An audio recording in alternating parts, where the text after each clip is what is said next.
But first, I want to note for the record that we invited Representative Ilhan Omar to this hearing. We left her 2 voicemails at the end of March. We've written 2 letters, one on March 13th and one on March 30th. We also sent an invite on April 15th via her scheduling portal, and we have not had any response.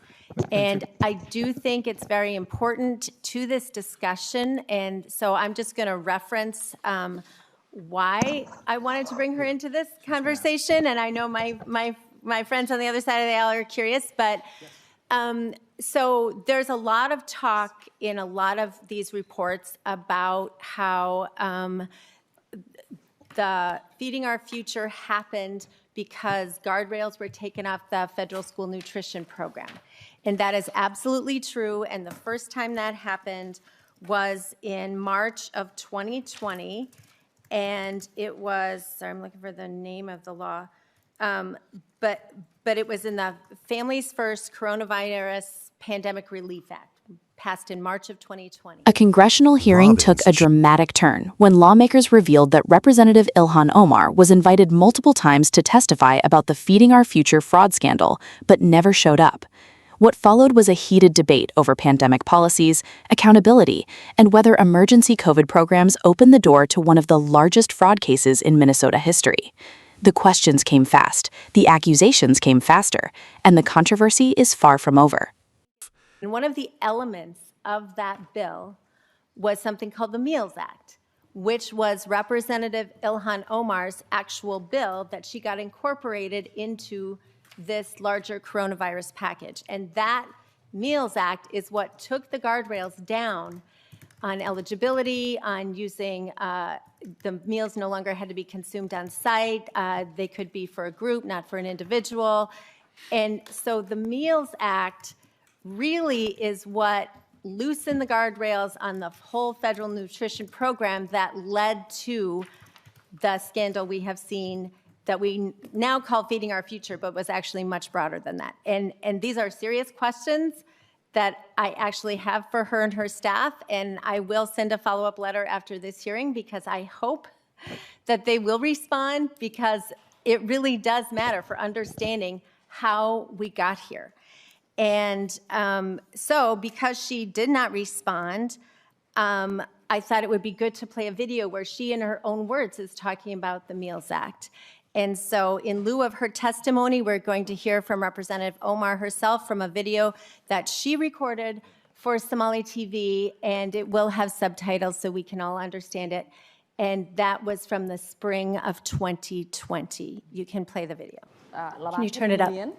oo ciyaal iskuuley waxay cuntadooda ka helaan iskoolka kaliya marka waxaan fursad u helnay in aan sharci soo gudbino oo la dhahayo Meals Act oo u fududeynayo in waqtigaanay pandemic aan ku jirno oo dhalinyarada iskoolka aynan joogin oo guryahooda ay joogaan aynan gaajoonin oo familkoodi wili ay fursad u helaan in cunto ay helaan oo meelo qaarkood laga qaybinayo ay cuntada ka soo qaadan karaan marka aadaan ugu mahad celinaya safari in ay tahay meelaha city oo diyaarinooyo cunto maalin kasto dhalinyarada ciyaalkii iyo familkoodina ku taakuleynaayo cuntada city maalintii kaliya safari waxay cunto siisaa 2300 oo ciyaal ah iyo familkooda taas waa mid muhiim ah sida aad u ogtihiin dhalinyaro badan gaajo ku nool wadankaanaytii ama familkooda fursad u helin in quraac qada iyo casho ay siiso marka in qadadaasaytii ay meel ka helaan aad ay u muhiimsan tahay bishan ramadaanka oo familiyaalkeena badan iyagoo aan shaqo haysanin iyagoo aan taakulayn kale helaynin in aynan ka walwalin ciyaalkooda yaryar sidii ay qada ku siin lahaayeen waa muhiim marka waxaan u mahad celinayaa safari oo kaleete. Thank you. So as you saw in the video, she talks about using the Meals Act as a way to make it easier for families to get access to food during the pandemic. And I do plan to follow up with her staff or her directly if she would provide testimony on the record or in a written response about, you know, why she brought that, how that actually materially affected the ability of restaurants like Safari, where this video was filmed, which was the #1 meal site sponsor in all of the Feeding Our Future site sponsors. They got $12 million, and they were later indicted. So I think understanding her role in this is very important for the history of understanding this case. And with that, I'll leave it at that. Madam Chair, just a quick question about that. Yes, Lee Pinto. So I saw Congressman Stauber voted for that bill as well. Are you planning to bring him in as well, Madam Chair? He wasn't the author of the bill. Okay. So I think she was the author of the bill, and she brought that to this larger coronavirus relief package. And so I think understanding her intention and her communication with MDE over that issue and with the Department of Agriculture and the feds, I think there's still many unanswered questions about that. So I look forward to following up with her office on that. And Madam Chair, just quickly, I had the sense from looking at the video that her intention, it seemed pretty clear, which was to make sure that the kids are fed. I don't know if there's sort of more detail you're looking for in particular beyond that, but that seemed sort of clear to me, but I guess we'll see if she's got more to say regarding that. Absolutely. So, yeah. And I do think that was at least her stated intention in the video, but the video was filmed at Safari Restaurant, which was now charged and convicted for participating in the fraud. And at the time in the video, she references 2,300 meals a day. They eventually got to, I believe, 6,000 or 7,000 meals a day, which defies understanding. And so they were clearly involved with her and her promoting Safari from the beginning. And I think understanding that relationship is part of understanding the larger context of how this happened in Minnesota specifically.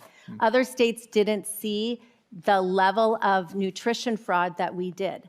And so I do look forward to exploring that question. I think it's important for the history of understanding The most intense moment came when the committee chair directly connected Ilhan Omar's Meals Act to the removal of safeguards in federal nutrition programs during the COVID emergency. According to testimony, lawmakers left voicemails, sent letters, and issued formal invitations requesting her appearance, but they say she never responded. That absence became a major focus of the hearing. The chair argued that the Meals Act, which was incorporated into a larger pandemic relief package, loosened restrictions that previously made fraud harder to commit. Requirements for meals to be consumed on site were removed, oversight was reduced, and programs were expanded rapidly in response to the national emergency. Then the hearing took another turn. Lawmakers played a video from 2020 in which Omar promoted the Meals Act as a way to get food to families during the pandemic. The stated goal was simple: help people struggling during lockdowns. But committee members pointed out that the video was filmed at Safari Restaurant, which later became connected to the Feeding Our Future investigation, and reportedly received millions of dollars through the program before being indicted. That raised a larger question. Were these simply well-intentioned policies that bad actors exploited, or did the removal of safeguards create an environment where fraud became almost inevitable? Supporters argued that emergency situations require governments to act quickly, and that feeding children during a crisis was the priority. Critics countered that speed without oversight can create massive opportunities for abuse.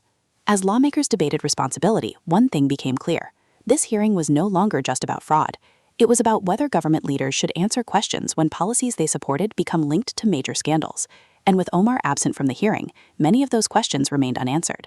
At the end of the day, this hearing highlighted a debate that's still dividing Washington years after the pandemic. How do you balance urgent action with proper oversight? Lawmakers say they're still seeking answers, and until those questions are addressed directly, the controversy surrounding the Feeding Our Future scandal isn't going away anytime soon.